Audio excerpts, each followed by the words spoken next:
She's easily one of the most admired, iconic political leaders anywhere in the world. A symbol everywhere for the power of one, the power of hope, and as her husband once said in a book that he edited, the symbol of freedom from fear.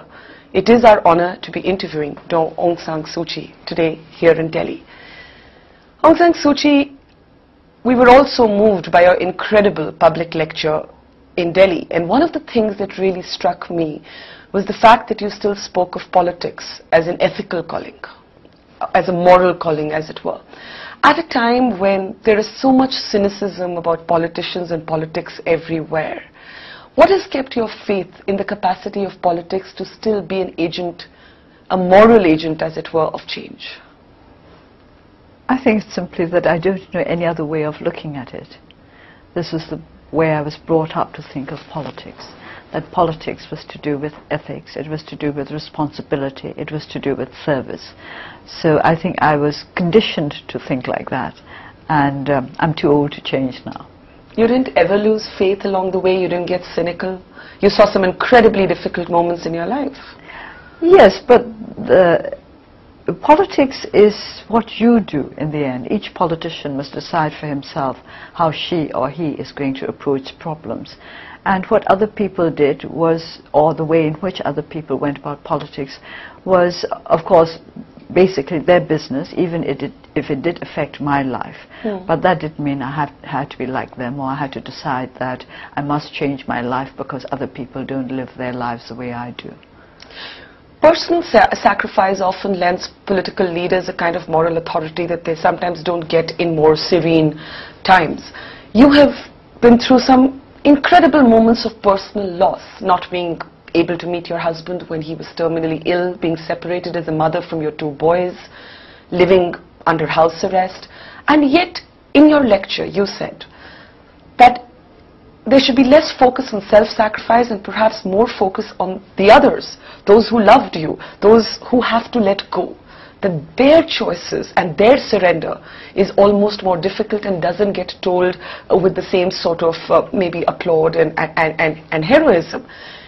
Is that how you process the sacrifice of your family, that it was almost tougher for them than it was for you? I was not thinking of my family in particular.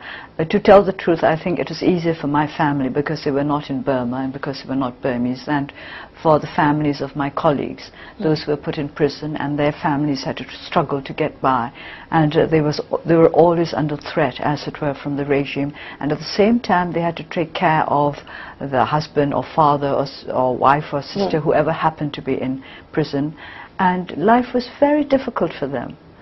And nobody really acknowledged how difficult it was for them. So in a sense, did you make your peace with what was happening to your life by always telling yourself that something much worse was happening to your party colleagues, to those who were in prison? Is that how you made sense of it all? No, it was not trying to make peace with myself or trying to make sense of it. It was just recognizing things for what they are. You cannot get away from the fact that some of my colleagues' families really went through a terrible time.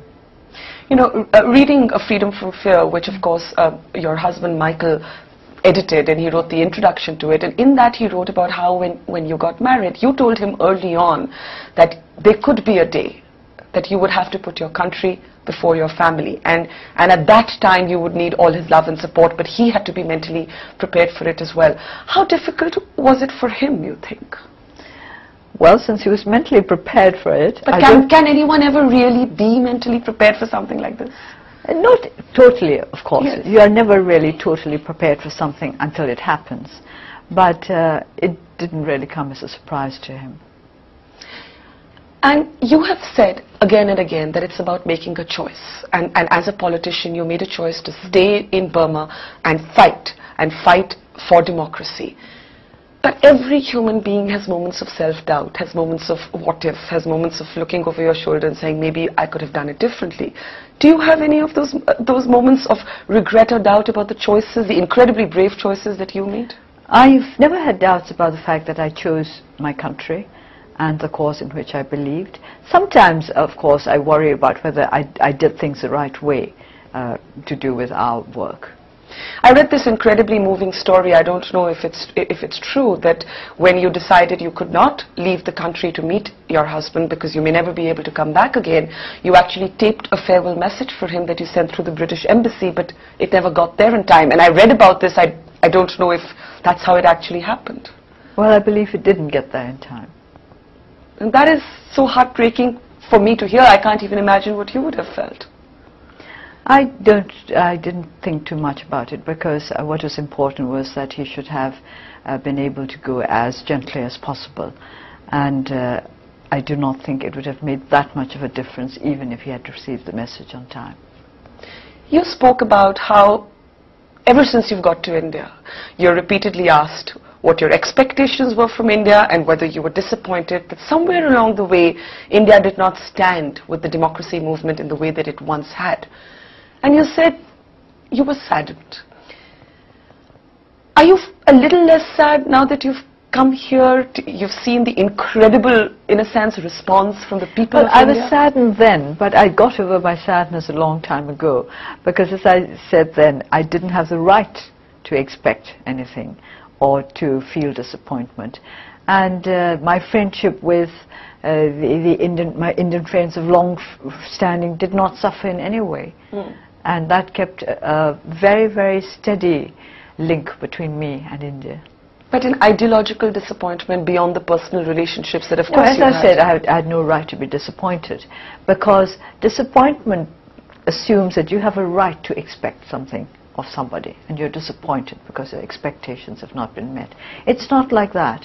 It should not be like that between people, let alone between countries. And of course, politics involves a lot of pragmatism, and if India felt that it was more pragmatic for them to follow a certain line, then that's a line they would follow.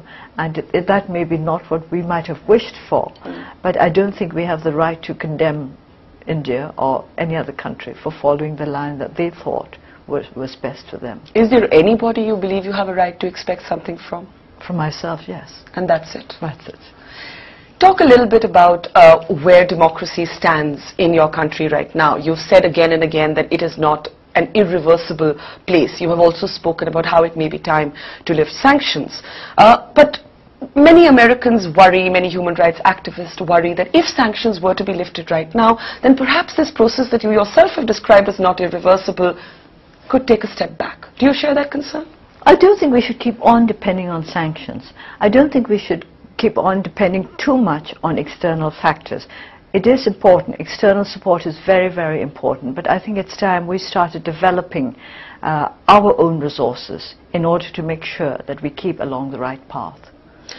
Today you have to, of course, you're in the National Assembly, you're in the mainstream of your country's politics, and you are trying to reach some sort of reconciliation process for your country, but you're having to work with the very regime that put you under house arrest for decades, that kept you separated from your family, and yet one doesn't see, I don't know if it's there inside somewhere, but one doesn't see any trace of bitterness. How do you manage to not be bitter? Well, I don't know. I actually tend to like people rather than dislike them. So I think that helps. I think I'm temperamentally predisposed to liking? Yes, predisposed to like people. Even so, how do you make peace with everything you went through? And how are you able to trust, and that may be the more important question, place a level of political trust in a regime that you have suffered at the hands of? I don't think of it as a regime. A regime is made up of people. Yes. So I do put faces to regimes and governments. So I feel that all human beings have the right to be given the benefit of the doubt, and they also have to be given the right to try to redeem themselves if they so wish. You said in one of your interviews that it's not that you had some pathological dislike for generals. Your father, in a sense, was the founder of the Burmese army, and even though it shocked people to hear this, you felt kindly disposed to several generals as well. And this Yes. really startled people. Well, people are, some I think are actually scandalized, Yeah. but I find this very surprising because I've been saying this for the last 24 years. It's just that people were not listening. I've always said that I've retained a fondness for the army. You must remember that my first memories of my father are of him in uniform, because I can't really remember him. I can only remember him from his photographs. In most of his photographs, he's in military uniform. So I've always thought of people in military uniform as lovable people, if you like. I mean, my father was the person I loved most in the world, and he always appeared to me in military garb in these photographs. And so it was normal and natural for me to like people in that kind of outfit. And that affection never went away. I disliked very, very intensely the things that the army did, particularly after they took over power in 1988. But that has never stopped me from continuing to have a deep affection for the army in general, and also an affection for particular people within it. And when people react with complete horror, especially in the West, when you say that, do you just laugh?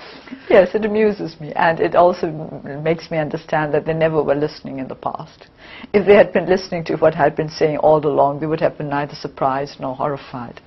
For you, the personal is clearly the political. I think your life epitomizes that. And even in the Nehru Memorial Lecture, you spoke about the love for your father and the love for your country being, just blurring, one leading naturally to the other. Was that always the case, or did you discover that somewhere along the way, that there was no separation between you, the person, and you, the politician? I think it was always the case, because I could never separate my father, the person, from my father, the politician. One of the earliest things I learned about him was that he loved his country. I don't know whether this is the kind of thing most children learn about their parents. You have become, as you know, even though you never sought it, a kind of poster girl for human rights activism everywhere in the world, for freedom over fear, as I said. Some of your fans and admirers have been disappointed by what they claim is an ambivalence on the issue of violence against the Rohingyas in your country. You have said, I know, already in other interviews, that the situation has been mishandled, but you do not like to talk about specific communities because you think that exacerbates the problem. No, not only that, I'm not ambivalent about my views on violence. Violence is something I abhor completely and condemn completely. But don't forget that violence has been committed by both sides. This is why I prefer not to take sides. And also, I want to work towards reconciliation between these two communities. I'm not going to be able to do that if I'm going to take sides. But a community that no country wants. I mean, these people where Bangladesh says they don't belong to us and your country says they don't belong to us, this is a huge international tragedy. This is a huge international tragedy, and this is why I keep saying that the government must have a policy about their citizenship laws. We do have a citizenship law, and all those who are entitled to citizenship under the laws must be given citizenship. And we said this very clearly. Now, there are quarrels about whether people are true citizens under the law or whether they have come over as migrants later from Bangladesh. One of the very interesting and rather disturbing facets of this whole problem is that most people seem to think as though there were only one country involved in this border issue. There are two countries. There's Bangladesh on one side, there's Burma on the other, and the security of the border surely is the responsibility of both countries. And at the moment, it just seems as though everybody thinks that the border is totally the responsibility of Burma. What would be the best solution? What would be the way out of this impasse? First of all, they've got to do something about law and order. We've got to stop violence from breaking out again, which means adequate security measures. And then I think the citizenship law really must be looked into, and those who are entitled to citizenship must be not only given citizenship, but given the full rights of citizens. And then I think they have also to look to the immigration issue. Is there a lot of illegal crossing of the border still going on? They've got to put a stop to it. Otherwise, there'll never be an end to the problem, because Bangladesh will say all these people have come over from Burma. And the Burmese say all these people have come over from Bangladesh. And where's the proof either way? Yeah, it is a very complex situation, no doubt. Are you worried now that as your country begins to open up to the world, that it will become a kind of battleground between India and China for influence? I'm not worried. It's something that we should keep in mind, Yeah. that this is how people might see it, and sometimes things turn out the way people perceive them. So we have to be careful, and we have to be aware of the possible problems, but I don't think worried or afraid would be the words I would use, just concerned and aware. As you go forward, you obviously must look back as well at some point. What would you count as the most overwhelming or significant moment in your life?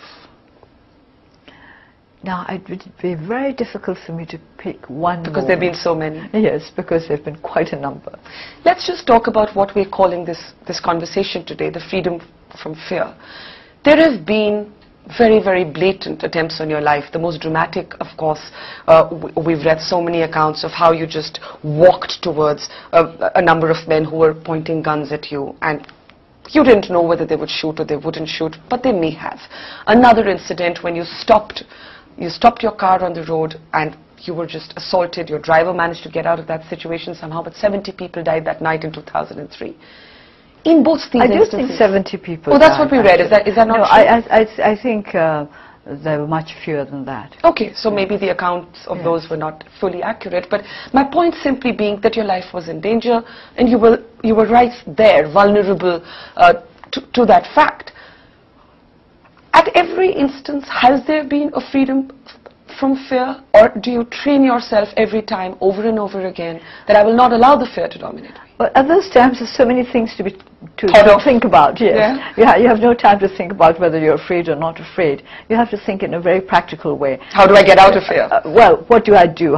For example, at that the first incident you were talking about, what the captain who was threatening to shoot her said first was, "Get off the street." Or we shoot. So I said, well, all right, I'm not going to get myself shot simply to walk down the center of the street. So I said, all right, let's move to the side of the street. And then he said he'd shoot anyway, which was, I thought, rather unreasonable. Then I That's thought, an understatement. In that case, we might as well get back onto the street again. I do understand what you mean, that at that time, it's not about philosophical questions. Yes. But it sometimes can impact your choices going forward. So at some point you do ask yourself, I could die doing this, is it worth it? No, you think in practical terms. I mean, of course, when I thought to myself, well, if he's going to shoot if we're walking down the center of the road, then okay, sensible, we'll move to the side. One of the things that has often been said about you is that you're an intensely spiritual person, and that spirituality is also not separate from your politics. Is that something that has given you strength over the years? Because you seem very, I mean, I'm meeting you for the first time, but you seem so calm that one derives a sense of calmness just by talking to you. And one always wonders, how does somebody who's gone through everything that you've gone through seem so serene and so strong? Well, I don't know about spirituality, but I do have a sense of humor, and I keep reminding people that helps a great deal. And is that where you think your source of strength comes from? All these years, you must have needed something to turn to. Music, humor. There have been times when I've been alone under house arrest, and I've thought to myself that the situation was rather funny. Really? Yes. You even said in one interview that they were rather nice to me. What's so bad about staying in your house? I mean, surely you were being ironic. No, they were nice to me. You really think that? No, this is the truth. They wrote terrible things about me in the state newspapers at the time. They kept me under house arrest, yes. But when my, how shall I put it, my security officers came to see me, they were always very nice to me. You didn't feel the claustrophobia eating you up of just being locked into your house? No, it's quite a big house. More seriously, when you were given the Nobel Prize, you said that it opened up a door in your heart. What did that moment of recognition mean to you? Because you did say somewhere else that at least it was a reminder that the struggle for democracy had not been forgotten, and that was very important. This was it, because that was a very difficult time for our party. Soon after the 1990 elections, that was the time when the SLORC, the State Law and Order Restoration Council, decided to come down very, very heavily on our party to try to destroy it. Yeah. I think they really wanted to destroy it. Yes. So It was very difficult, and everything sort of came to standstill within the country. And it was very, very heartening to know that even though things were not moving inside the country, people outside cared, and they were moving, and they were doing what they could to protect us. And at this moment, when there is so much debate in the world over whether countries should be left to find their own democracy formulas, and there is no one-size-fits-all, and we've seen that given what's happened with the Arab Spring. There is no one neat little formula. Do you want your country to be left alone now to find its own path, or do you still need international focus on it because it's so fragile? Of course. Let's not, rather than focus, let's put it as awareness. I would like the world to be aware of what is really going on in Burma. I think too much optimism doesn't do us any good either. But we do need the world with us. In this day and age, you can't do without the rest of the world. But at the same time, the Burmese people must grow up for themselves and assume their own responsibilities, which is why I was saying earlier that it should not all be dependence on sanctions and external pressure. I think external moves do help, but we have to take the major responsibility for the democratization of our country. What are some of your concerns when you say that reckless optimism is not a good idea right now? Is it that till the Constitution, in a sense, is amended, till institutionalized changes are brought? The Constitution is very much a problem. Yes. And if you want a simple answer as to how you can find out whether Burma is really on the way to democracy, then you've got to look at whether there is enough impetus for change in the Constitution.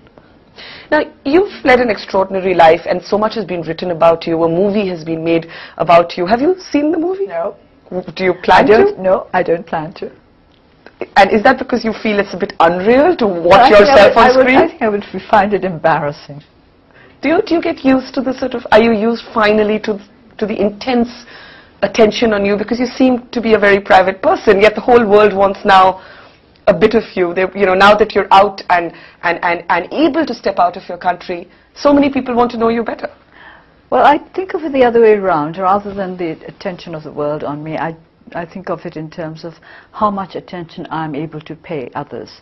And I hope that I manage to pay them the attention that I should be paying them.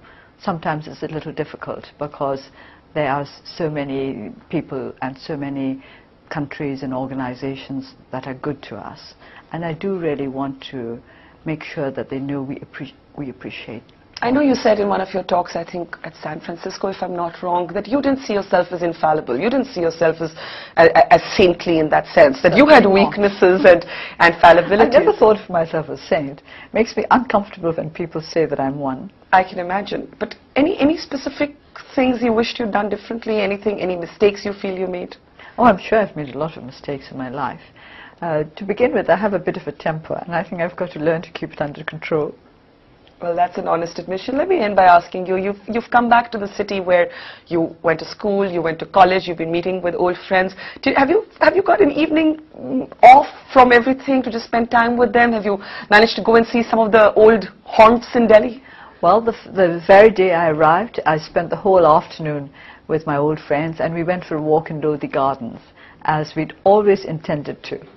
Well, that's lovely to hear, and we hope you'll come back to India again and again. I hope so too. It's a land of which I'm very, very fond. I never think of India as a country somehow. I always think of it as a land. It makes it much more romantic and much more open, well, I think India, and all-embracing. I think it's very special to so many of us that you went to school and college here, because it makes us feel that maybe we can just claim a little bit of you as our own. I'm very happy to be claimed. Thank you so much, Aung San Suu Kyi. Pleasure talking to you. Thank you. Thank you.